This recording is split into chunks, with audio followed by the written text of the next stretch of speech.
Assalamualaikum students, welcome to Funds Academy with lecture number 5.3.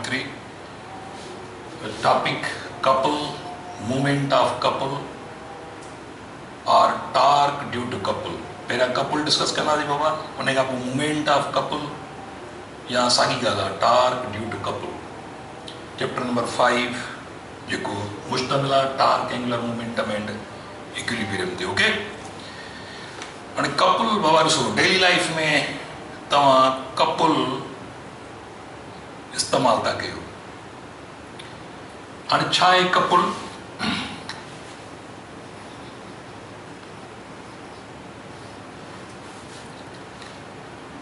Two forces of equal magnitude and opposite direction. Two forces of equal magnitude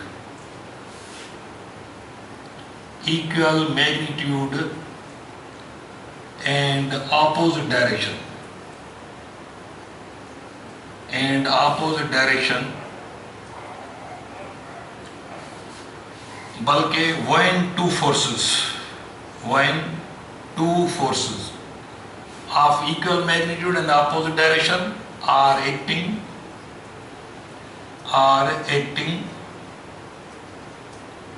at two different points,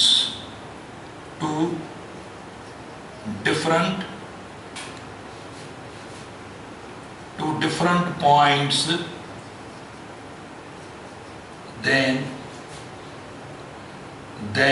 they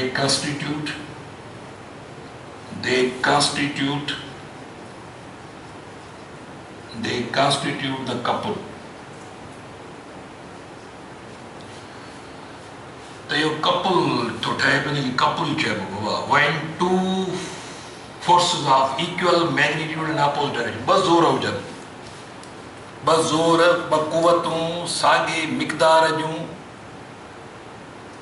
बकुवतूं ब force ब जोर सागे मिक़दार जूं हुजन ऐं opposite direction में हुजन अमल कन act कन डिफरेंट पॉइंटुनि ते त इहो तव्हां कपल अप्लाई करे रहिया आहियो। ॾिसो डेली लाइफ में तव्हां कपल कीअं था इस्तेमालु कयो? डेली लाइफ में अलाए केतिरा दफ़ा पंहिंजे घरनि में बि इस्तेमालु करे रहिया आहियो। फॉर एग्ज़ाम्पल जेकॾहिं थोरो तव्हां ही कॉमन आहे, तव्हां जेकॾहिं कंहिं मिस्त्री वटि विया आहियो, ही हिकिड़ो बाबा 2 आर्म ही हुकी पानो आहे हिकिड़ो। ॾिसो हिते नट यानी बुल्ट में जेको नट असां फासाए असां छा कंदा आहियूं, हीउ नट फाथो पियो आहे। हिकिड़ो मिस्त्री आहे जेको छा थो करे, हिन पॉइंट वटि ज़ोर लॻाए थो, फ़र्ज़ कयो हेठि, ऐं एतिरो ई ज़ोर वरी ॿी पॉइंट हिते आहे हिन पाने जे हिन एंड ते ज़ोर थो लॻाए मथे। हाणे नतीजे में छा थो मिले, ॿ ज़ोर था लॻनि पिया, ॿ ज़ोर, हिकिड़ो हेठि हिकिड़ो मथे, हिकिड़ो हेठि हिकिड़ो मथे, या हीउ ज़ोर मथे कयूं हीउ हेठि कयूं त साॻे मिक़दार जा ॿ ज़ोर लॻी रहिया आहिनि। हिकिड़ो पॉइंट यानी वन एंड ते आहे, ॿियो फोर्स ॿी पॉइंट आहे जेका अदर एंड ते आहे। हाणे हिकिड़ो फोर्स हीअ आहे, ॿियो फोर्स फ़र्ज़ कयो मां हिनखे हिनजे अपोज़िट थो चवां, या हीअ फोर्स हिनखे अपोज़िट कयो, त हीअ ॿ फोर्स लॻी रहिया आहिनि। यादि रखे छॾियो, निगेटिव साइन ॿुधाए थी हिते त इहे ॿई फोर्स हिक ॿिए जे अपोज़िट आहिनि। हाणे इहो कपल अप्लाई थी रहियो आहे ऐं लाज़मी आहे जिते कपल इस्तेमालु थींदो आहे उते पोइ टर्निंग पैदा थींदी, ऐं जिते टर्निंग पैदा थींदी उते टर्निंग जो इफेक्ट माना टॉर्क पैदा थींदो। त हाणे हीउ यादि रखे छॾियो त इहो तव्हां जेॾीमहिल बि मिस्त्री कमु थो करे, नट बुल्ट खोले थो, ॿ हथ थो इस्तेमालु करे, त पोइ माना इहो कपल इस्तेमालु करे रहियो आहे।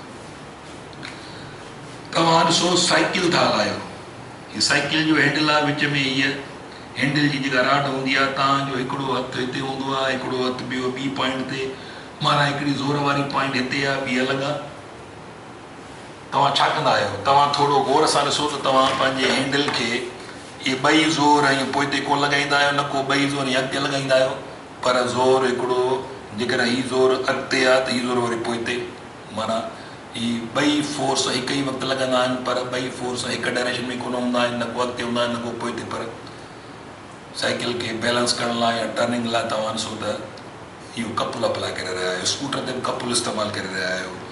स्कूटर जे हैंडल ते तव्हां जेकॾहिं को कार ड्राइवर आहे त कार ड्राइवर बि इहो कपुल इस्तेमालु करे रहियो आहे। हीअ कार जो फर्ज़ कयो स्टीयरिंग आहे, हिकिड़ो ड्राइवर जो हथु हिते आहे, ड्राइवर जो हथु ॿियो हिते आहे। हाणे ॿई हथ ज़ाहिर आहे हिकिड़ो हथु हेॾे थो ज़ोर लॻाए त ॿियो हथु हेॾे थो ज़ोर लॻाए, माना इहो कपुल इस्तेमालु थी रहियो आहे। साॻे नमूने सां जेकॾहिं मां फर्ज़ कयो हीअ मथां ही केप खोले रहिया तॾहिं बि पंहिंजी ॿ आङुरियूं थो इस्तेमालु कयां। हिकिड़ो हथु मां हिन आङुर जो ज़ोर हेॾे आहे त ॿी आङुर जो ज़ोर हिन थी त वरी टर्निंग थींदी, माना हीअ कपुल थो इस्तेमालु कयां। एक्चुअली जेकॾहिं मां हिनखे टर्न थो कयां हीअ कपुल थो इस्तेमालु कयां। त यादि रखे छॾियो त मां जेकॾहिं फर्ज़ कयो हिते शइ आहे, मां जेकॾहिं फर्ज़ कयो हीअ फेरायां थो ॾिसो त हीअ आङुर जो हिकिड़ो ज़ोर हिन तरफ़ आहे, ॿियो ज़ोर हिन तरफ़ आहे। एक्चुअली मां हीअ कपुल थो इस्तेमालु कयां, हिकिड़ो ज़ोर ईअं ॿियो। तव्हां के बाटिल जी केप था ओपन कयो, हीअ बाटिल जी केप आहे, मां हीअ केप थो ओपन कयां त एक्चुअली मां कपुल थो अप्लाई कयां। हीअ कपुल मूं अप्लाई कयो आहे ॿिनि आङुरियुनि ज़रिए। वाढे वटि वेंदा आहियो त वथराद जेका आहे सा ड्रिल मशीन हलाईंदो आहे, इहो कपुल इस्तेमालु कंदो आहे। साॻे नमूने सां तव्हां यानी असां वटि जेके आहिनि से इहे मैकेनिक्स जी दुनिया आहे सॼी। तव्हां वटि माना मोटर आहे घर में, मूं जेको बेल्ट आहे जंहिंते बेल्ट चढ़ियल आहे, त ॾिसो या बेल्ट वारा मैकेनिज़म जिते बि आहिनि घर में जेको आहे सो सिलाई मशीन ते बेल्ट चढ़ियो पियो आहे, या घर में कुतर मशीन आहे उन ते बेल्ट चढ़ियो पियो आहे। त इहे जेके बेल्ट आहिनि जिथे बि बेल्ट चढ़िया पिया आहिनि तव्हां ॾिसो त इहे बेल्ट हिकिड़ी पुली आहे फर्ज़ कयो। हाणे हीअ पुली आहे, इन ते बेल्ट चढ़ियो पियो आहे। कहिड़े बि क़िस्म जी पुली हुजे, कहिड़े बि मैकेनिज़म में लॻल हुजे, बेल्ट चढ़ियो पियो आहे त हिकिड़ो ज़ोर बेल्ट जो हिन तरफ़ आहे, ॿियो ज़ोर बेल्ट जो वरी हुनजे अपोज़िट आहे। जेतिरो बेल्ट जो ज़ोर जेकॾहिं हीअ 100 न्यूटन आहे त हीअ बि यादि रखे छॾियो त हीअ बि ज़ोर हुनजे अपोज़िट में आहे 100 न्यूटन आहे। त हिकिड़ो फोर्स हिन पॉइंट ते आहे हिन डायरेक्शन में, ॿियो फोर्स हुन खां हटी करे हिन पॉइंट ते उहो हिन डायरेक्शन में आहे। त इहो कपुल बेल्टनि ज़रिए जेके फोर्सिस आहिनि इहे कपुल इस्तेमालु थी रहिया आहिनि। त जिथे बि बेल्ट वारा ज़ोर अप्लाई थी रहिया आहिनि माना बेल्टनि जे ज़रिए ॿ फोर्स इक्वल ऐं अपोज़िट डायरेक्शन में अप्लाई थी रहिया आहिनि। डिफरेंट पॉइंट्स दे कॉन्स्टिट्यूट या फॉर्म द कपुल। इवन तव्हां जेकॾहिं फर्ज़ कयो घर में जेकॾहिं फॉर एग्ज़ाम्पल का चाबी था तव्हां यानी हिकिड़ी घर में जेकॾहिं पाणीअ जी टोंटी था खोलियो त उन में तव्हां छा था कयो पिया, माना कपुल था इस्तेमालु कयो। माना तव्हां ॿ आङुरियूं था इस्तेमालु कयो, या हीअ ॿ आङुरियूं था हिकिड़ी आङुर हीअं थी ज़ोर लॻाए, ॿी आङुर हेॾी नथी त टर्निंग थी पैदा थिए, माना इहो कपुल था इस्तेमालु कयो। ऐं कपुल ज़रिए टर्निंग थींदी त टार्क पैदा थींदो, माना ॿिए लफ़्ज़नि में कपुल टार्क पैदा कंदो आहे। त हाणे तव्हां सोचो विच में जेकॾहिं तव्हांजे घर में फॉर एग्ज़ाम्पल दरवाज़े जो इहो जेको बाल या लाटूअ जहिड़ो लॉक आहे, तव्हां हुन गति विझी तव्हां ईअं फेराईंदा आहियो त बेसिकली तव्हां छा था कयो, हिकिड़ा ज़ोर हीअं था लॻायो, ॿिया ज़ोर हीअं था लॻायो, कपुल था इस्तेमालु कयो। चाबी तव्हां ईअं फेरायो तॾहिं कपुल था इस्तेमालु कयो। हाणे तव्हां सोचो त डेली लाइफ में तव्हां कीअं केतिरा दफ़ा ऐं किथे किथे इहे नंढे वॾे मिक़दार में कपुल कीअं था इस्तेमालु कयो। आई ॻाल्हि सम्झ में? त हाणे कपुल जो फॉर्मूलो थींदो, अच्छा कपुल जेको टार्क थो पैदा करे जंहिंखे मूवमेंट ऑफ कपुल चइबो, या टर्निंग इफेक्ट ऑफ कपुल चइबो, या टार्क ड्यू टू कपुल चइबो। ओके, हाणे अचूं था पहिरियां त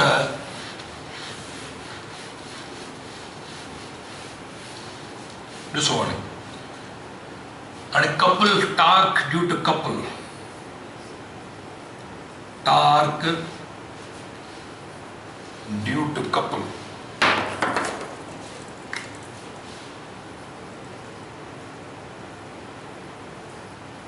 टार्क ड्यू टू कपुल और मूवमेंट ऑफ कपुल ॻाल्हि साॻी आहे।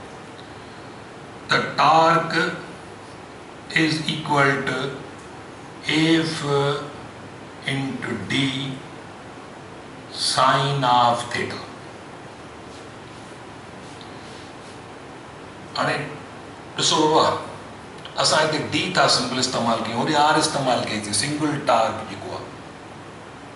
इन जो बि छा मक़सदु आहे, या असां सिंपली ई फार्मूलो इस्तेमालु कंदासीं, tau is equal to F D, सिर्फ़ु एफ एंड डी। जेकर ही था फार्मूलो सिंपल इस्तेमालु कयूं त पोइ एंगल नाहे मिलियल, एंगल जेकर नाहे मिलियल त पक सम्झो त उमूमन पोइ छा थो थिए, जेकर एंगल नाहे मिलियल त पोइ ही पानो तव्हां इस्तेमालु करे रहिया आहियो, फ़र्ज़ु कयो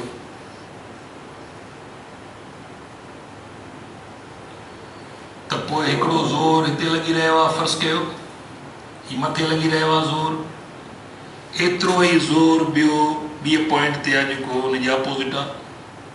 ही जेकर ज़ोर 20 न्यूटन आहे, ही ज़ोर बि केतिरो हूंदो, 20 न्यूटन। ऐं यादि रखी छॾियो त माना ॾिसो इहा जेका पाने जी एक्सिस आहे, इहा पानो एक्स एक्सिस ते हूंदो, यादि रखो पाने जी जेका एक्सिस आहे उहा अलांग एक्स एक्सिस हूंदी, जेका पाने वारी लाइन आहे इहा अलांग एक्स एक्सिस जी हूंदी, यादि रखी छॾियो। हाणे जेकर तव्हां फ़र्ज़ु कयो एंगल में एंगल नथो ॾिए, सिर्फ़ु छा थो ॾिए, सिर्फ़ु तव्हांखे फोर्स ॾिए थो, ऐं ॿियो चवे त बाबा हिकु स्पेनर आहे, उनजी लेंथ हेतिरी आहे, या लेंथ ॾिए, माना यादि रखे छॾियो त लेंथ थो ॾिए माना ॿिनि पॉइंटुनि जे दरमियान जिथे ज़ोर लॻी रहियो आहे, हिकिड़ो ज़ोर हिन पॉइंट पी वटि थो लॻे, ॿियो ज़ोर पॉइंट क्यू वटि थो लॻे, त इहो जेको डी डिस्टेंस आहे, इहो डी जेको आहे सो आहे distance between the two points at which forces are acting, यानी डी छा आहे बाबा, डी इज़, इनखे तव्हां आर्म ऑफ फोर्स चवंदो, छा चवंदो हिनखे, arm of force of couple, इनखे arm of the is called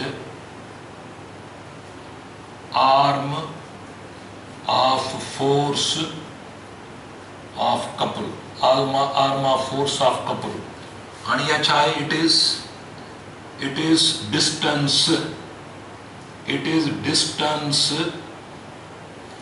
हाणे इहो छा आहे, it is distance, कहिड़ो डिस्टेंस आहे, इहो डिस्टेंस आहे ॿिनि पॉइंटुनि जे दरमियान, जिन पॉइंटुनि ते तव्हांजा हथ आहिनि, जिथे ज़ोर था लॻनि, इहे ख़ासि ॻाल्हियूं आहिनि, हिन में धोखे जी का बि ॻाल्हि कान्हे।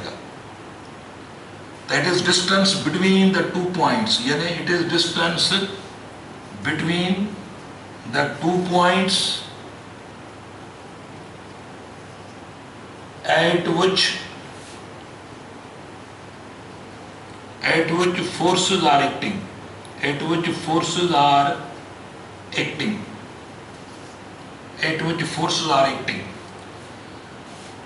अच्छा, माना इहो छा आहे, इहो डिस्टेंस आहे, माना ॿिए लफ़्ज़नि में जेका पाने जी टोटल लेंथ आहे या हाणे डी जी बराबरि थींदी, ऐं डी साइन थीटा छा आहे, इहा डी साइन थीटा वरी मूवमेंट आर्म ऑफ कपल, माना असर कपल ॿिनि फोर्सिस जो असर, ॿिनि फोर्स जो असर केतिरी बांह ते थो थिए, केतिरी लेंथ ते थो थिए, मूवमेंट आर्म ऑफ कपल। हाणे उहा वरी छा आहे, उहा यादि रखे छॾियो, मूवमेंट आर्म ऑफ कपल वरी छा हूंदी, त हीअ जेके जिन पॉइंटुनि ते फोर्स लॻे थो, उन्हनि पॉइंटुनि जे दरमियान डिस्टेंस त थियो वञे आर्म ऑफ फोर्स,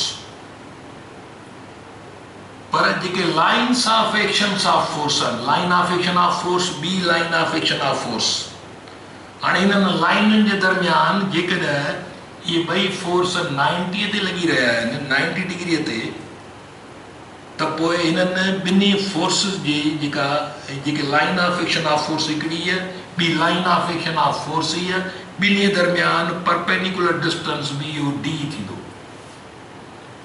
माना जेकॾहिं फोर्सिस पाने जी लेंथ सां 90 डिग्रीअ ते, पाने जी एक्सिस सां 90 डिग्रीअ ते लॻी रहिया आहिनि, त पोइ यादि रखो त पोइ सॼी आर्म पोइ असर वारी बांह आहे, मूवमेंट आर्म ऑफ कपल सभी, यानी डी साइन थीटा वञी डी जी बराबरि थींदी, शर्त कहिड़ो, जेकॾहिं 90 आहे, हाँ जेकर तव्हांखे एंगल ना ही मिलियल त अंडरस्टूड ॻाल्हि आहे त फोर्स 90 था लॻनि पोइ डी साइन थीटा लिखण जी ज़रूरत कान्हे का पोइ तव्हां सिर्फ़ु डी लिखंदो ताणी arm of force it is distance between the 2 points at which forces are acting.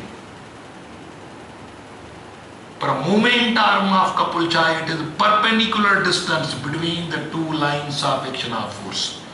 And perpendicular distance so the इहो ही वञी थो बीहे 90 डिग्री ते distance इहो साॻियो ही वञी थो बीहे जेको d आहे त पोइ ई फार्मूलो डायरेक्ट तव्हां इस्तेमालु कंदो पोइ डी साइन थीटा जी ज़रूरत कान्हे छाकाणि जो साइन थीटा 90 आहे 91 जे बराबरि आहे तव्हांजो बसि ही पाने जी लेंथ टोटल इस्तेमालु करे छॾियो पर इन केस किथे किथे छा थो थिए पियो किथे किथे वरी ॾिसो किथे किथे असांखे सिचुएशन हीअ थी मिले मां हिन पाने खे फिराइण लाइ हीअं थो ज़ोर लॻायां हाणे फर्स्ट हिकिड़ो ज़ोर हीअं थो लॻे ॿियो ज़ोर लाज़मी आहे हुनजी अपोज़िट हीअं लॻंदो हाणे हिते छा आहे हिते ॾिसो ज़ोर 90 खां लेस आहे साॻियो ई 90 खां लेस आहे त पोइ line of action of force यादि रखे छॾियो हाणे यादि रखियो तव्हांजा हथ ॿई वरी बि हिते आहिनि असांजा ॿई हथ वरी बि हिते आहिनि उन करे तव्हांजो इहो मूवमेंट आर्म इहा त साॻी आहे पर आर्म ऑफ फोर्स त साॻी आहे वरी बि माना तव्हांजी आर्म ऑफ फोर्स साॻी आहे पर मूवमेंट आर्म छा आहे मूवमेंट आर्म उहा हीअ थींदी वञे माना हीअ movement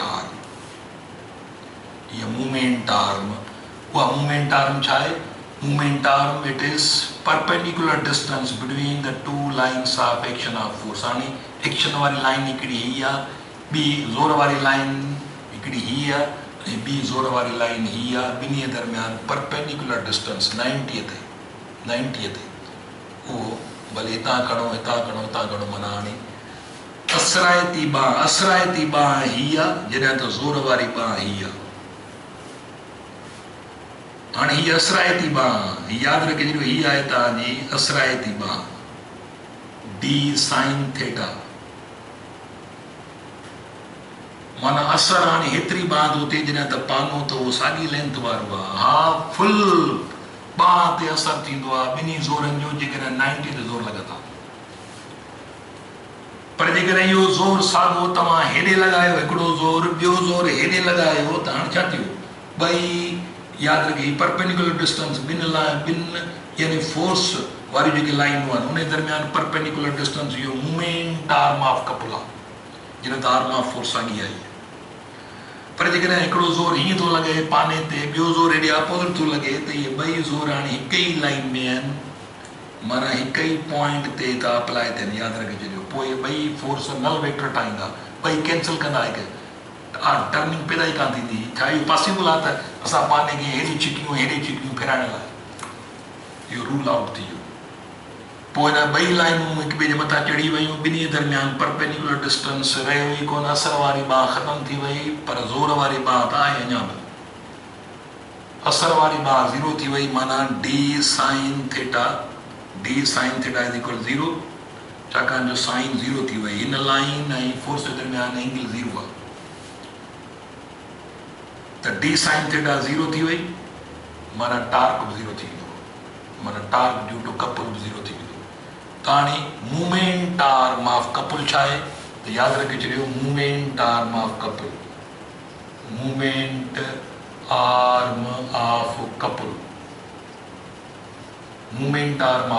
it is perpendicular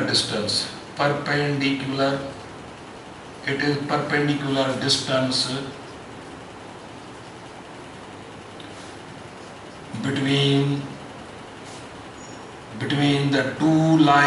between the two lines of action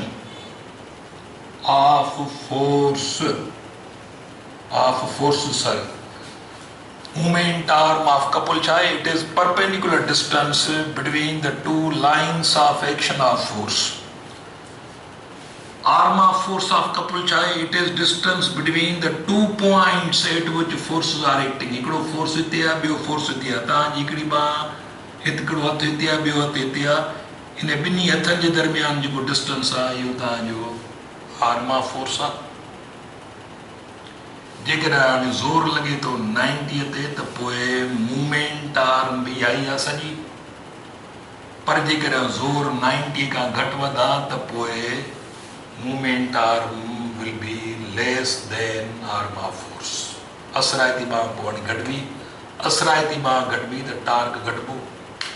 okay, हाणे ओवरऑल यादि रखे छॾियो त टार्क जो जनरल फार्मूलो torque is equal to F into D. जेकॾहिं एंगल खां घटि वधा त पोइ साइन थीटा जो इस्तेमालु कंदासीं, पोइ जेमहिल प्रॉब्लम में घड़ंदासीं त पोइ असां इहो शयूं। त हाणे टार्क में जेका ख़ासि ॻाल्हि बि त ॿ फोर्स लॻनि था, ॿिन्ही मां को बि हिकिड़ो फोर्स इस्तेमालु थींदो। यादि रखे छॾियो त ॿ फोर्स लॻंदा, ॿिन्ही मां को बि हिकिड़ो फोर्स इस्तेमालु थींदो। ऐं ॿियो अमूमन 90 ते ई फोर्स लॻंदा आहिनि त पोइ इहो परपेंडिकुलर डिस्टेंस आहे, माना ॿ फोर्स हिक ॿिए खां केतिरो परे आहिनि। हाणे ॿ फोर्स मिसाली पानो आहे त लाज़मी आहे पाने जी लेंथ जेतिरो हिक ॿिए खां परे आहिनि। स्पिनर आहे त स्पिनर जी लेंथ यानी स्पिनर ई पानो, ठीकु आहे। या फ़र्ज़ु कयो तव्हां ही हिकिड़ी पुली आहे त हिकिड़ो ज़ोर बेल्ट जो, ॿियो ज़ोर बेल्ट जो। त हाणे हिते जेको असां डी था इस्तेमालु कयूं एक्चुअली त ही फोर्स आहे, ॿियो फोर्स हुन जे अपोज़िट आहे।